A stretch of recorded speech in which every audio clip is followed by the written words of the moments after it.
Yung reaction naman ni VP Sara kahapon sa President's health condition at sinabi niya ay isang answer lang, good luck. Ano po naman ang masasabi? Isang sagot, pero makikita nyo sa body language kung ano ang ibig sabihin.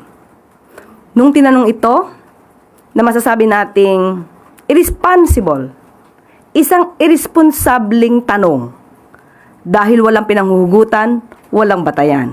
Itinanong sa kanya, ano masasabi patungkol sa di umanong lumalalang kalusugan ng Pangulo. Doon pa lang sa word na lumalalang kalusugan, alam natin na walang basihan.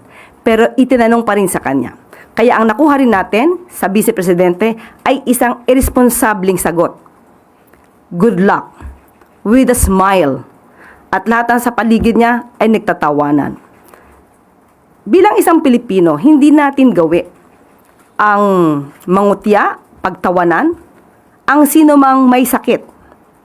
Lalong-lalo na kung ito'y ginagawa lamang.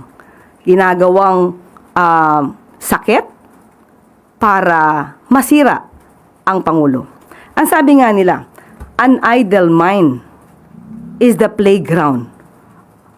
Or rather, an idle mind is devil's playground.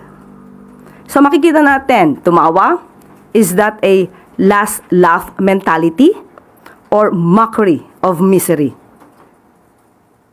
Hindi ba dapat ang isang tao kapag may sakit, mas binibigyan natin ng atensyon at binibigyan natin ng dasal para mas maging maigi ang kalusugan? Hindi mo tatawanan at parang ikaw pa ay sarcastic sa iyong mga kasagutan.